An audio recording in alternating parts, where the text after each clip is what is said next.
What base dev rejects the modern audience? Let's see about that. I'm interested. So check this out. PC Gamer is very upset at the developers for the game Lords of the Fallen, which is like a Soulsborne type of game, for rejecting DEI in a recent investor meeting.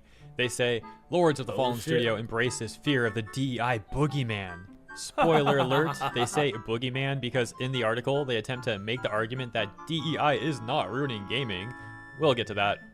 Rest of the headline says, oh, they're gonna try to say that DEI is a scapegoat for something else. They're saying DEI can't possibly be ruining the gaming industry, which makes no sense. It is the very cancer that's destroying it. If you want to heal the gaming industry from the source, you would start here and get rid of this shit. Says it will not include any social or political agendas in its games. And into the article itself, they say, Lords of the Fallen Studio CI Games says it will not integrate any social or political agendas into its games because doing so, it claims, incurs a high risk of commercial failure. Damn, dude. See? People are starting to admit it. If you put DEI in the game, no one's gonna buy it. There is a 100% a link between DEI and commercial failure. 100%. The statement was made during a recent investors chat during which CI Games was asked about its stance on DEI, diversity, equity, and inclusion, in gaming. In response, Global Marketing Director Ryan Hill said the studio prioritizes excellent user experience with compelling thematics and characters created specifically for core and adjacent audiences, and then rolled into what Fucking thank you. That's what gaming is supposed to be. Excellent gameplay, user-friendly experience. That's it. I would call a pretty ill-informed take on the current state of the game industry. So that means it's probably a good take. While some video games have recently taken the opportunity to embed social or political agendas within their experiences, it is clear that many players do not appreciate this. And as a result, we have seen a number of high-profile releases underperforming commercially during the last year alone. That's a good, yeah, that's it. That's what it is. Instead of prioritizing the good gameplay, you prioritize the DEI, and that takes all of the budget away from everything else. That takes all your attention away from everything else. You are wasting time and money making characters objectively uglier and just making them boring and dull. You are putting effort into doing that. That's not something that just accidentally happens. Like when you start with your base character, she starts as a base character, he, she, etc. Starts as a normal, average-looking person. You have to go in there and sculpt that person into an ugly ass motherfucker. So that's time and money that you're spending prioritizing something that doesn't even need to be there and taking away from the actual storyline, the gameplay, or any other mechanics that users enjoy. You know what I mean? So yeah, of course your game is gonna suffer. Of course the story is not gonna make sense when you hire activists to write it instead of actual writers. Our games will always be developed to maximize player enjoyment and commercial success, and as such, we will not be integrating any social or political agencies into these experiences going forward, having observed the high risk this can present. The seething from PC Gamer then begins. They say, Hill didn't explain how exactly he or CI Games defines DEI, which has become shorthand slang for things I don't like.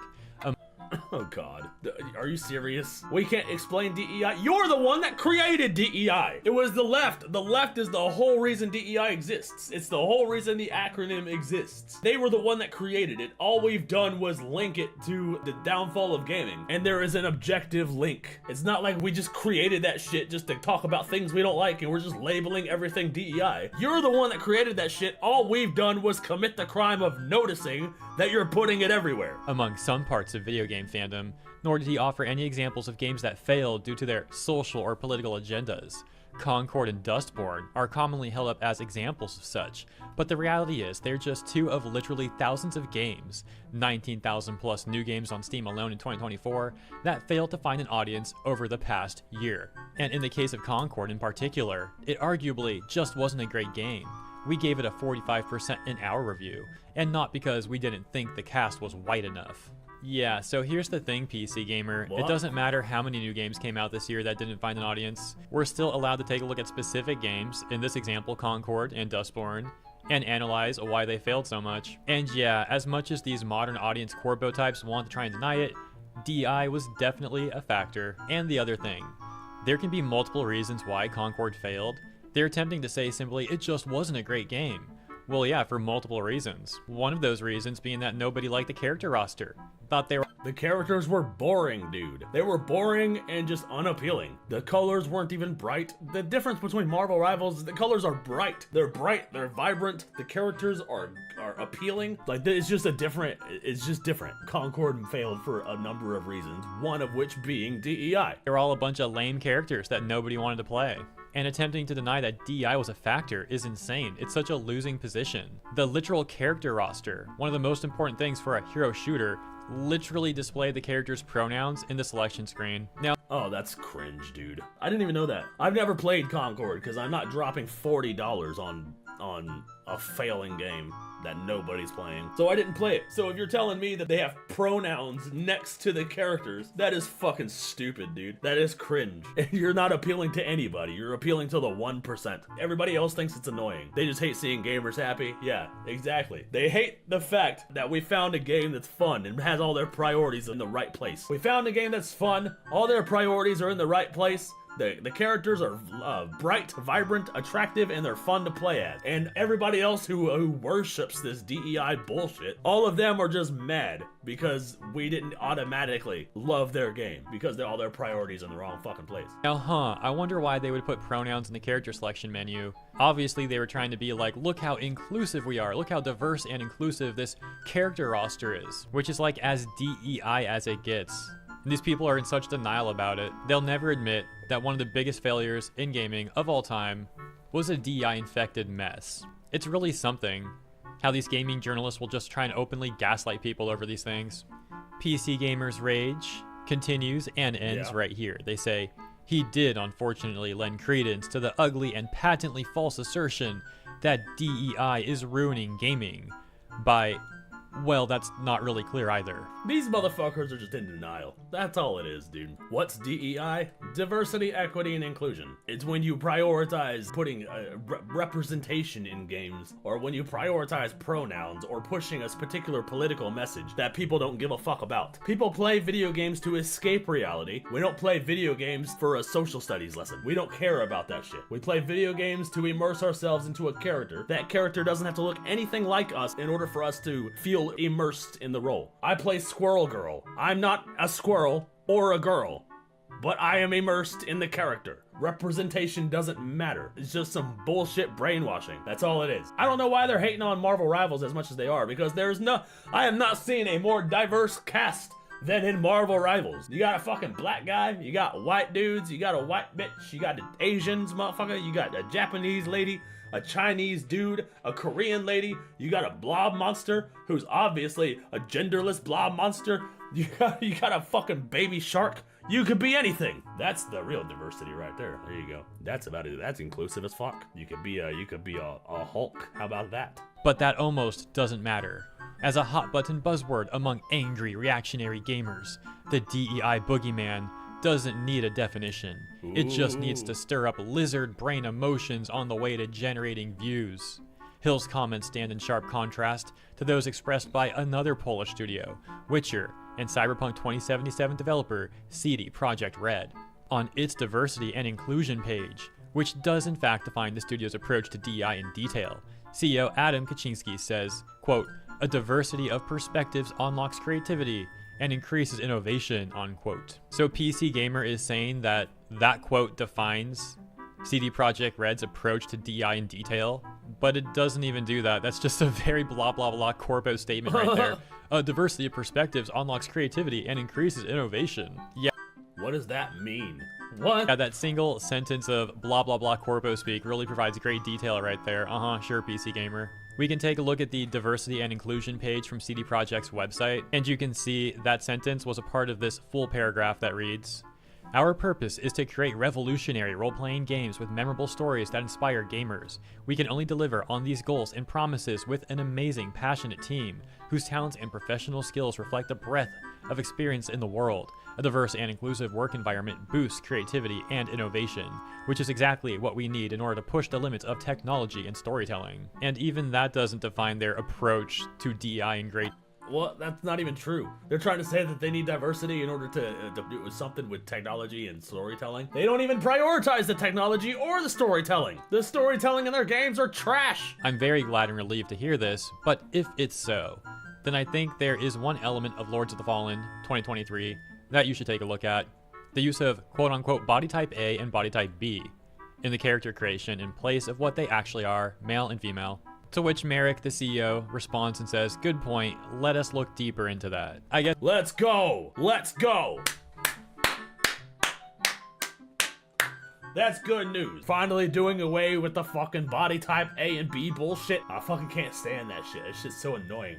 It is obviously male and female. Why do they do body type A and B? Why is the female always body type B? Are you saying that females are inferior? Who cares? It's all fucking retarded. Male and female. That's all it is. That's all it exists. Those are the only two. There's nothing else. So of course, when you're pushing a message like in Dragon Age of Veilguard, the whole story has to cater to this non-binary chick, but she's gonna fucking judge everybody else and just be an absolute annoying piece of shit throughout the entire fucking game. Guess only time will tell if this stuff is just words or if there's actions behind it. And one final note about that, just to clear up any potential confusion. Over on Steam, the developer listed for Lords of the Fallen is Hexworks, while the publisher is CI Games. However, CI Games does actually own Hexworks.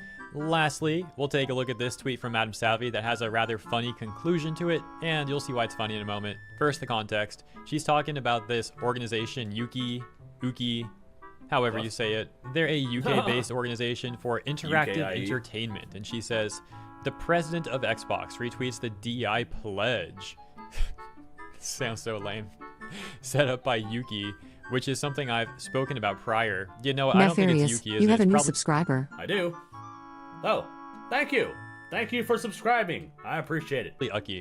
So anyways, set up by Uki, which is something I've spoken about prior. Basically, they are the middle group between government and business, and claim they represent the interests of the gaming industry.